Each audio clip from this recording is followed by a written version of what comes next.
Hey there, welcome to the Bible in 5. This video we're going to be covering the book of Chronicles.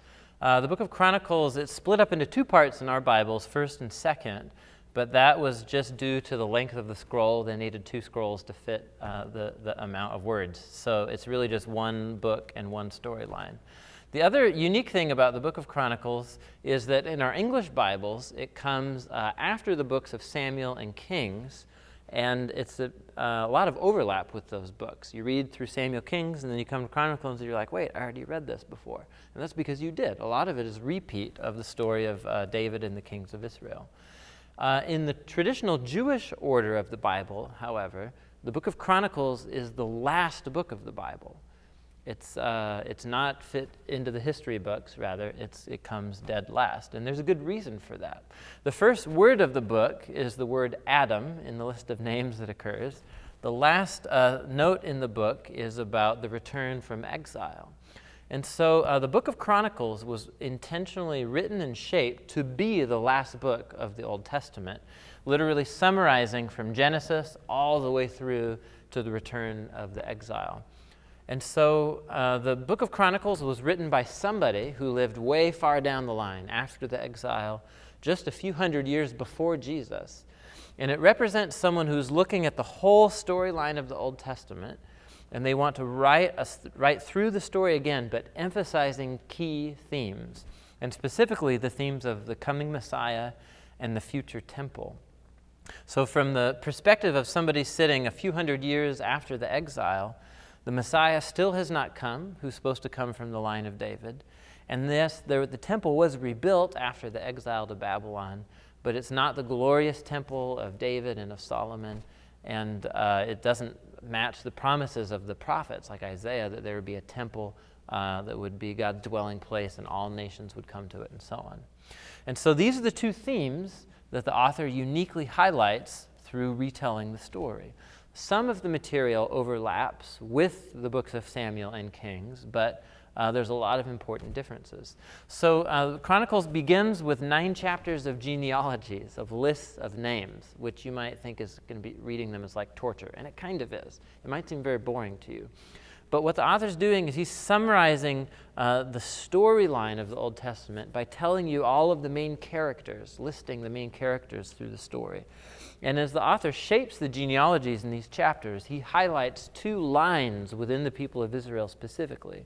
One is the line of Judah, which is the line that leads to David, and is the line that is going to lead to the Messiah, or at least the hope of the Messiah. So the author intentionally highlights the role of Judah coming to David and then up through the Messiah.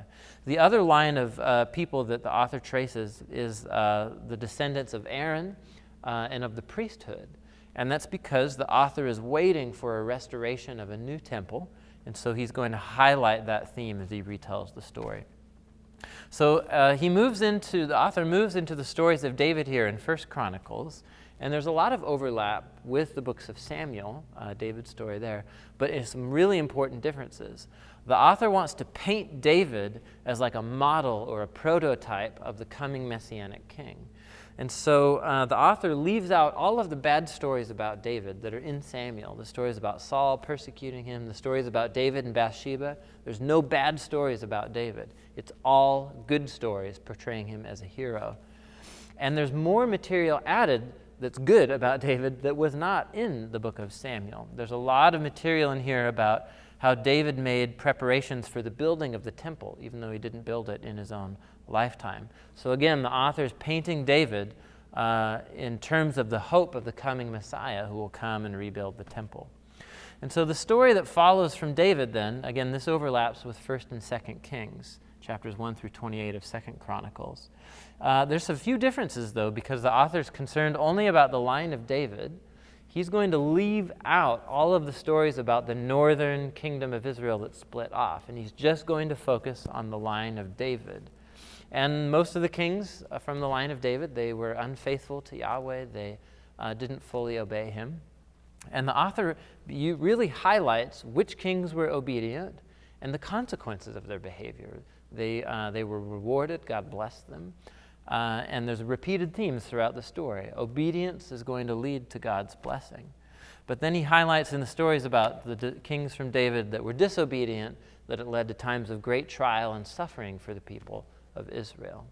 And so the author shapes this part of the story as kind of like a lesson or an example to his contemporaries as they sit after the exile waiting for the Messiah. So the storyline is trying to encourage the reader that all throughout their history, God has been trying to encourage his people, challenge them to be faithful, to obey, and he'll bring blessings upon them. And so that's kind of the shape of the story of the book of Chronicles. It's like the Cliff Notes version of the Old Testament. It's a retelling, and it's forward pointing. The story is told with an eye to the future, that this story is only going to come to its conclusion when the Messiah comes to rebuild the temple. So that's the shape of the book of Chronicles. I hope that gives you kind of a set of fresh eyes to read it. And after this, we're going to turn the pages into the New Testament, where the Messiah does come onto the scene. And he is going to be concerned about a temple, but not the temple that people were expecting. But I'm getting ahead of myself because that's to move into the book of Matthew. So we'll see you next time. Enjoy the book of Chronicles.